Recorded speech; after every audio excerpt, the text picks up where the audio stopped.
Assalamualaikum warahmatullahi wabarakatuh. Halo teman-teman semuanya, apa kabar? Ketemu lagi dengan saya, Reni Wulandari Abidin. Mudah-mudahan teman-teman semua dalam keadaan sehat walafiat, sadar, lahir dan batin. Teman-teman, kemarin saya sempat mengisi sebuah kelas sebagai pemateri. Bahasannya adalah tentang mental block. Sayang banget nih kalau materi sebagus ini teman-teman tidak merasakan manfaatnya. Jadi di hari ini kita akan belajar apa sih mental block, bagaimana cara menaklukkannya, dari mana mental block ini berasal, awal mulanya tuh gimana. Nah, kita mulai aja videonya.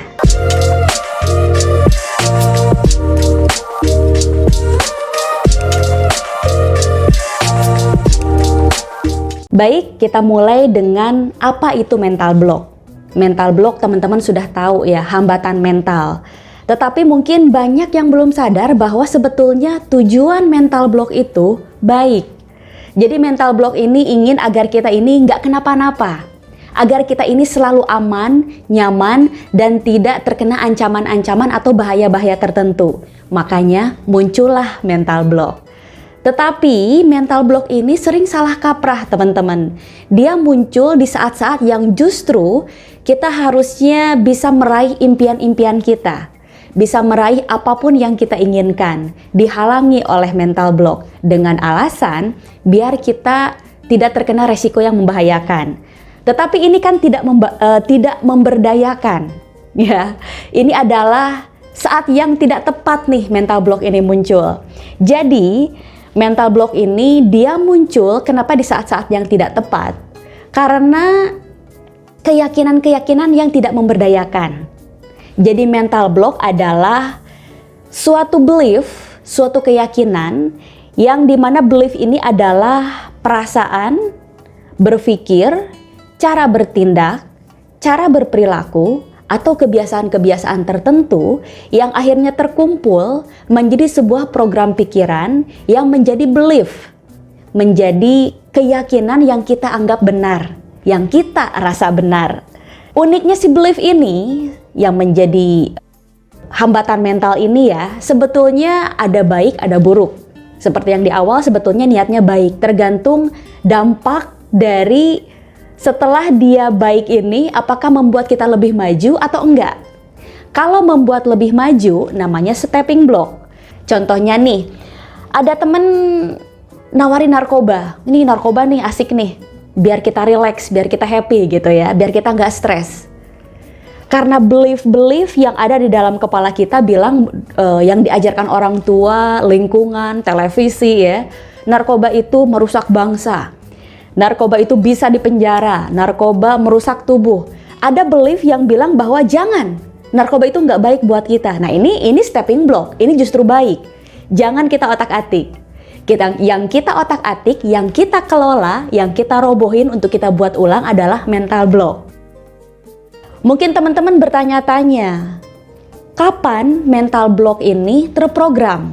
Pikiran bawah sadar aktif sejak manusia tercipta. Dari mulai ketika manusia terjadi di proses pembuahan sampai akhirnya dia berusia 3 tahun, ini adalah masa di mana pikiran bawah sadar mulai aktif. Dan yang unik teman-teman, di sini karena pikiran bawah sadarnya sudah mulai aktif, si janin ini ya, si bayi ini sudah bisa mendengar, sudah bisa merasakan, bisa mendownload, bisa merekam apapun yang terjadi di lingkungan sekitarnya. Makanya nih teman-teman, perilaku, trauma ini bisa bisa diturunkan teman-teman.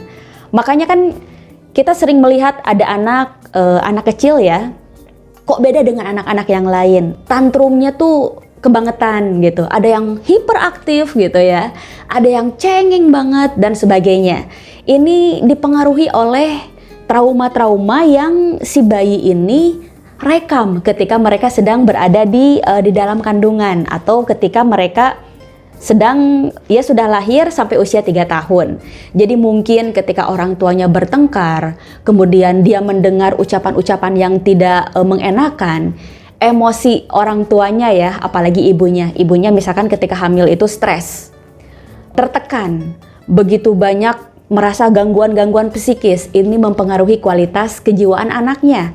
Karena disinilah pikiran bawah sadarnya sudah mulai aktif. Jadi trauma, perilaku itu bisa diduplikasi oleh si anak. Kemudian, ini di usia 3 tahun, pikiran sadar sudah mulai aktif ya. Pikiran sadar anak sudah mulai aktif. Nanti ini di usia 4-13 tahun, pikiran sadarnya sudah mulai aktif. Dan ini yang akan semakin menguatkan program-program pikiran bawah sadar. Usia-usia ini, teman-teman, ini yang nantinya cikal bakal yang menentukan sikap kita, respon kita, cara kita melihat pada sesuatu, cara kita bereaksi atas sesuatu akan seperti apa berdasarkan pada rentang usia ini. Jadi misalkan waktu kecil, jangan ayo masuk rumah nih kalau udah maghrib ya. Masuk rumah nanti gelap, kalau gelap nanti takut ada hantu gitu. Nah, takut ada hantu untuk sesuatu yang tidak ada. Ketika dia besar nanti sudah dewasa, ini anak takut cari kerja keluar kota. Ada tawaran promosi, dapat jabatan yang lebih tinggi, tapi harus pindah keluar kota, nggak mau. Karena takut. Ini anak takut untuk hal-hal yang tidak jelas buat dia. Gitu. Anaknya jadi takut mengambil keputusan. Karena program yang didapatkan sewaktu dia kecil adalah segala sesuatu yang tidak jelas, gelap di luar sana, menakutkan. Gitu. Atau misalkan teman-teman, sewaktu kecil kita pas di sekolah nih ada anak gitu kan ditanya sama gurunya ngejawab, terus kita mau ikut ngejawab juga, diledekin sama teman-temannya, so aktif gitu kan, sok pinter biar cari muka depan guru gitu. Ada anak-anak yang ngebully gitu. Masuk ke program pikiran bawah sadar ya, ketika nanti dia dewasa dia tidak mampu mengambil peluang-peluang baru, takut dengan banyak hal-hal yang baru yang bisa menguntungkan dia, karena dia merasa nanti apa kata orang? Selalu seperti ini. Jadi biang keroknya di waktu dia kecil ini. Dari mana, apa, siapa yang memprogram pikiran bawah sadar tersebut? Jawabannya adalah figur otoritas. Figur otoritas adalah sebuah sosok yang otoritasnya lebih tinggi, di mana kita mempercayai orang tersebut, mempercayai sosok tersebut. Bisa orang tua, guru sekolah, guru TK, guru agama, kiai, televisi juga ya, tontonan-tontonan yang mungkin sewaktu kecil kita tonton, sebegitu berpengaruhnya memberikan sugesti-sugesti, informasi-informasi, sehingga menjadi program pikiran bawah sadar. Dan sayang sekali teman-teman, menurut penelitian, sayangnya ya 77% program yang masuk ke kepala kita di usia-usia tersebut adalah program yang salah. Karena mungkin ya dari segi parenting juga ya, orang tua itu banyak melakukan teknik parenting dengan fear based, bukan dengan love based. Misalkan untuk mandi, anak disuruh mandi bukan untuk kesehatan, biar ganteng, biar cakep, biar sehat gitu ya. Tapi mandi, kalau enggak nanti penyakit. Nanti kalau ini penyakit, badannya kena penyakit, kena kuman, nanti sakit. Gitu. Jadi anak itu terbiasa dengan rasa-rasa takut. Ini adalah program-program yang salah. Bagaimana cara mengenali mental block yang tidak kita sadari? Ada 3 cara teman-teman. Sebetulnya ada 5 cara, tetapi yang paling mudah adalah dengan 3 cara ini. Yang pertama, perasaan. Yang kedua, sensasi fisik. Yang ketiga, suara-suara di dalam diri atau inner voice. Kita mulai dengan yang perasaan dulu. Perasaan adalah media yang paling dekat dan paling mudah pikiran bawah sadar ngobrol dengan pikiran sadar, menyampaikan informasi. Paling cepat dengan perasaan. Misalnya nih teman-teman, wah udah tahun baru nih, kayaknya ganti mobil keren nih, lihat-lihat katalog lah, wah bagus nih. Dilihatlah angka harga jualnya, harga mobilnya 800 juta. Perasaan langsung gak nyaman, gak enak gitu. Deg gitu, kayak gimana. Nah ini mental block. Karena kalau bukan mental block, justru dia seneng. Wah cuma 800 juta bisa gitu. Yang kedua, sensasi fisik. Kita disuruh berdiri di atas panggung untuk berbicara di depan umum. Bibir gemeteran. tangan basah, jantung debarannya lebih kencang, sensasi fisik, berarti ada mental block di situ. Kemudian yang ketiga, suara dari dalam diri atau inner voice. Teman-teman pernah nggak? Teman-teman mikir nih, waduh kalau aku jadi karyawan terus, suatu saat dipecat gimana? Coba-coba usaha kecil-kecilan, sampingan aja dulu, nanti kalau ada kenapa-napa ini bisa jadi pegangan. Kita ngitung nih kalkulasi, modal, kemudian tempatnya di mana ya, positioning dan sebagainya. Pas udah budgeting dan sebagainya, membuat agenda-agenda pekerjaan ya untuk usaha, ada yang ngomong di kepala, yakin bisa usaha?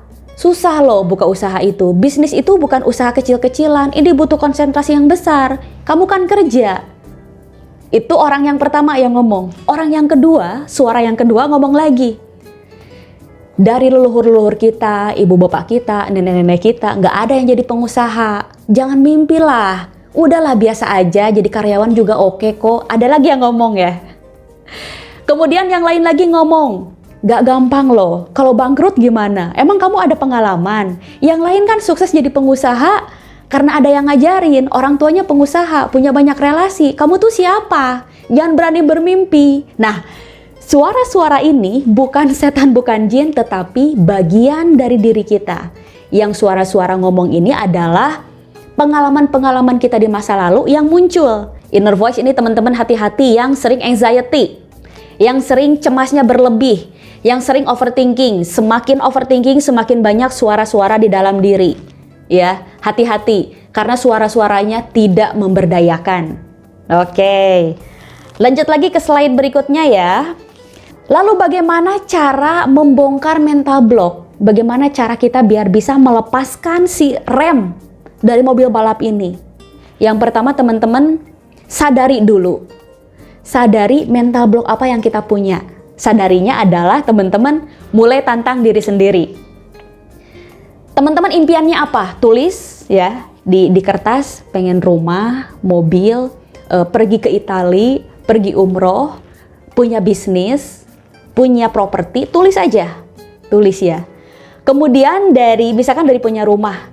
Dari punya rumah ini untuk mengecek apa kita punya mental block atau enggak, cari informasinya di internet, misalkan harga rumah atau rumah yang tersedia di kota perumahan yang dijual ya, di kota Jakarta misalkan, atau di kota Bandung, atau dimanapun teman-teman tinggal. Cek harganya. Kalau ngelihat angka harganya, teman-teman dari 3 ini nih, perasaannya nggak enak, sensasi fisiknya nggak enak, ada gerakan-gerakan atau ketidaknyamanan tertentu di beberapa anggota tubuh, atau ada suara-suara dalam diri, lagi ngelihat angkanya, di sini muncul, anjrit mahal amat, wah mahal itu berarti mental block ini. Setelah mengenali bahwa kita punya mental block tersebut, teman-teman telusuri untuk bisa berdamai. Karena untuk kita bisa berdamai menyelesaikan persoalan si mental block ini, kita harus berdamai, harus tahu dulu awal mulanya tuh dari mana sih? Kok ngelihat angka 1 miliar itu kok kayak berat? 1 miliar itu terdengar mustahil. Dari mana awal mulanya? Selidiki, oh ternyata waktu kecil orang tua tuh suka marah. Kalau kita bilang, "Mah minta jajan." Terus mama bilang, "Jajan terus." Tahu nggak sih orang tua tuh cari uang tuh sampai capek, sampai susah. Anak tinggal minta. Nah, kalimat kerja sampai capek, sampai susah masuk ke program pikiran anak bahwa uang itu susah dicari. Uang itu semakin dicari semakin susah. Uang itu kalau pengen dicari dan didapatkan harus kerja keras sampai kecapean. Ini yang akhirnya membuat ada paradigma bahwa 1 miliar itu susah. 2 miliar itu tidak mungkin. 800 juta itu kemahalan. Mobil itu hanya untuk orang kaya dan sebagainya. Kenali dari mana biang kerok awal mula si pikiran bawah sadar yang tidak memberdayakan ini. Setelah tahu nih, oh ternyata orang tua dulu sering ngomel barang-barang makin mahal lah, ngomel biaya sekolah makin tinggi, dan kedengaran oleh kita sehingga masuk ke program pikiran bawah sadar. Kemudian kita berdamai dengan hal itu, ya nggak apa-apa, itu kan dulu orang tua. Mungkin mereka nggak sadar bahwa itu tuh salah. bahwa ternyata mereka juga punya mental block dan ditularkan kepada kita. Saya bukan orang tua saya lebih berdaya, saya sudah dewasa dan saya mampu merubah semua itu. Itu berarti kita sedang menguninstall tuh, di-uninstall, lalu install program-program yang baru. Nah, menginstal atau reinstall program baru, ini ada beberapa cara yang bisa dilakukan teman-teman. Yaitu dengan beberapa kali latihan, dan ini memang harus serius. Ya kecuali teman-teman mau hidupnya gini-gini aja. Ini teman-teman harus serius lakukan. Yang pertama, kondisi pikiran harus sering rileks, harus tenang. Karena kalau teman-teman pikirannya selalu tegang, nonton acara-acara tegang, kehidupan pribadi penuh ketegangan, sering berantem sama pasangan, sama adik nggak akur, sama orang tua nggak deket, terus nonton filmnya juga yang tegang-tegang, nonton berita yang tegang-tegang, di media sosial yang di follow, akhirnya yang sering muncul di timeline juga, yang tegang-tegang juga, politik, kisruh, harga-harga ekonomi yang semakin meninggi dan sebagainya. Otak dan juga diri kita, fisik, harus dalam kondisi rileks. Jadi harus perbanyak relaksasi. Muatan-muatan perasaan yang dalam artian teman-teman di sini harus belajar mengafirmasi. Agar si mental blocknya ini semakin hilang dan emosinya diterapkan dengan emosi yang dalam. Misalkan pengen mobil ya.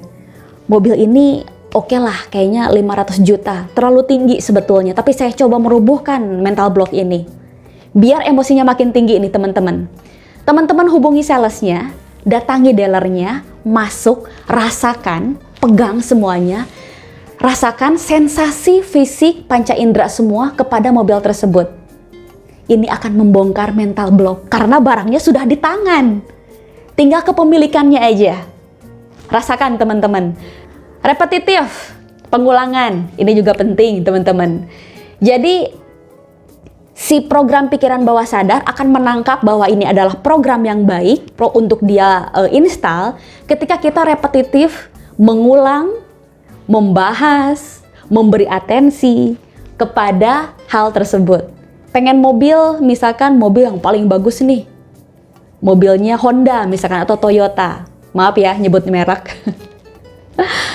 Sering-seringlah lihat katalog-katalognya, di jalan liatin gitu kan, wah mobilnya bagus. Nah, dan kita sering membahas Toyota dengan teman-teman, nyari-nyari info di komunitas-komunitas online, kita saling komen, Toyota di sini ya.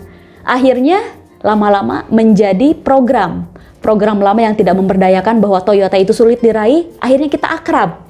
Repetitif, pengulangan, nantinya akan merobohkan mental block yang lama. Kemudian, cari lingkungan yang membuat kita bertumbuh. Cari lingkungan yang membuat kita berdaya dengan belief-belief yang positif. Dulu, teman-teman, saya tinggal di sebuah kota di Tasikmalaya, belief-beliefnya tidak memberdayakan. Karena saya dulu tinggal di wilayah yang ekonominya minim, bahkan sangat minim sekali.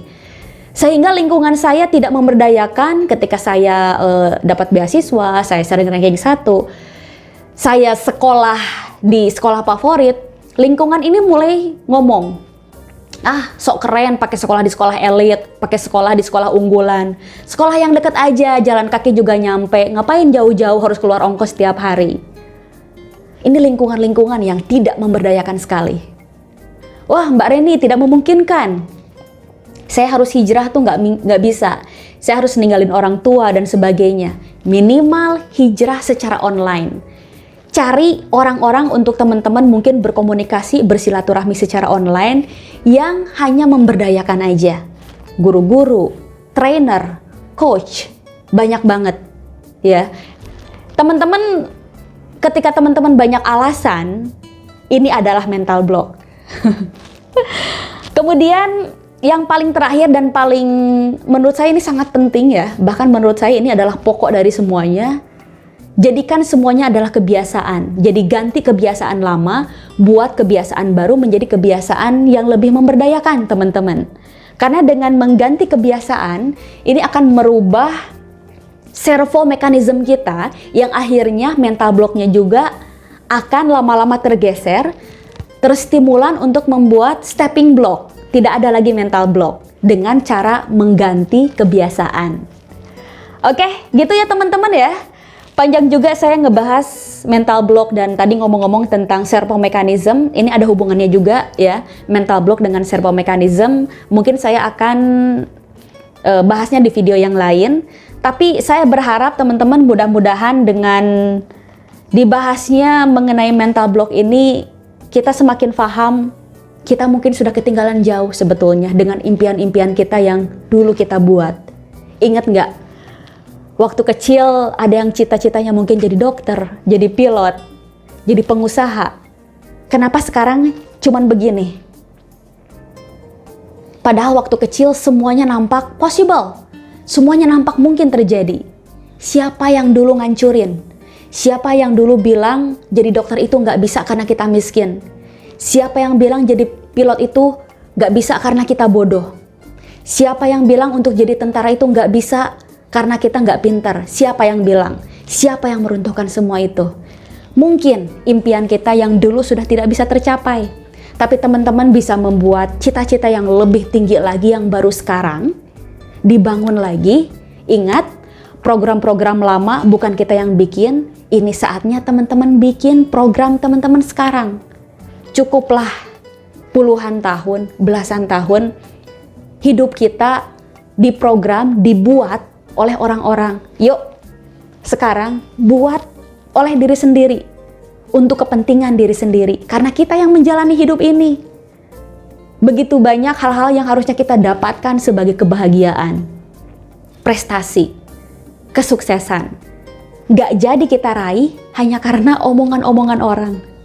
Hanya karena rasa takut yang ada di kepala kita yang ternyata bukan bikinan kita, bahkan ya, bikinan orang. Kok mau-maunya kita pakai program punya orang? Yuk, mulai dari sekarang kita hidup lebih maju lagi dengan membuat program-program pikiran yang lebih memberdayakan untuk kita semua. Oke teman-teman, mudah-mudahan videonya bermanfaat. Nggak usah like, nggak usah subscribe ya. Nggak perlu, yang penting ilmunya memberikan sebuah kesadaran baru untuk teman-teman semuanya. Wabillahi taufiq wal hidayah. Wassalamualaikum warahmatullahi wabarakatuh. Terima kasih.